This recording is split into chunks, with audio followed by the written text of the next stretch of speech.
Assalamualaikum Ustaz. Assalamualaikum warahmatullahi wabarakatuh. Apakah orang yang mengingkari Allah Subhanahu wa taala beristiwa di atas arsy sampai ke derajat kafir? Baik. Dalam hal ini ya ada dua sisi jawaban. Yang pertama,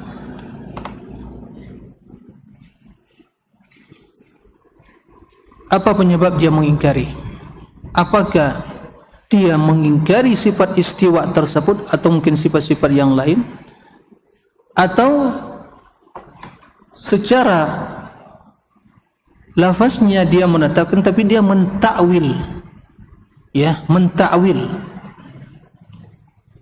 maksud dari sifat tersebut. Baik. Karena seorang yang mengingkari sesuatu yang telah jelas dan terdapat dalam Al-Quran, mengingkari, apa hukumnya? Dia mengatakan aqimus sholat, oh enggak ada sholat itu, apa hukumnya? Kafir ya akhi. Ya. Kutiba alaikumus syahru Ramadan, oh enggak ada itu puasa Ramadan itu, apa hukumnya? Alaysa bimu'min, bukan seorang mukmin itu, kafir. Allah mengatakan kutiba alaikumus syiyam, aqimus shalah. Ya. Mengatakan enggak ada itu hukum potong tangan itu, pencuri. Beda ya, beda dia tidak bisa menerapkannya. Tapi mengatakan enggak ada itu. Allah mengatakan wasariqu wasariqatu faqtu aydihim jazaa'an man kasaba nakala min Allah. Jadi mengingkari sesuatu yang telah tetap dalam Al-Quran, ada kufur. Ya, ini pertama. Nah, Allah Subhanahu wa taala menyebutkan dalam Al-Quran tentang istiwa berapa kali? 7 kali. Dengan redaksi yang sama, istawa ala. Tsumma istawa ala al-'arsy, dalam surat Thaha, Ar-Rahman istawa.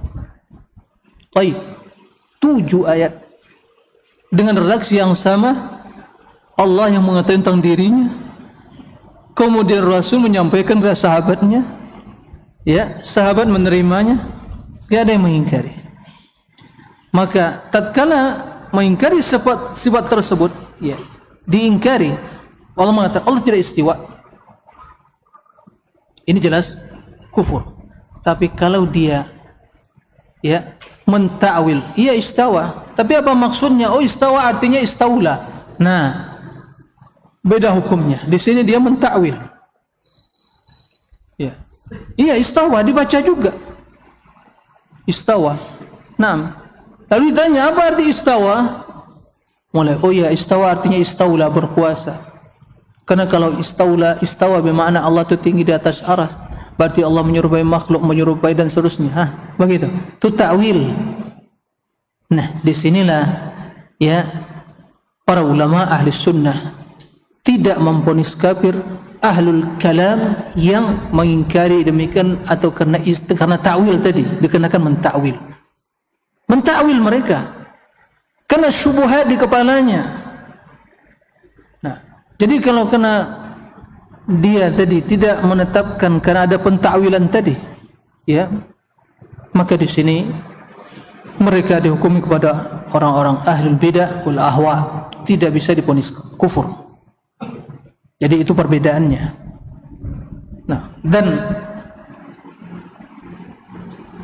penyebab mereka mentakwil itu ya karena syubhat tadi, karena pemikiran tasbih yang ada dalam benak pikiran mereka. Kalau mereka terang-terangan, oh ya enggak ada sifat istiwa itu, ya,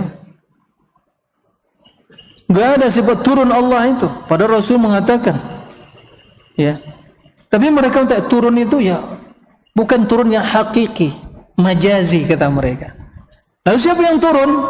Yang turun ya itu rahmat Allah atau malaikat atau perintah. Tapi ya jamaah, untuk apa rahmatnya sampai ke langit, bumi saja enggak sampai ke bumi? Untuk apa? Kita yang butuh rahmat. Tidak. Baik.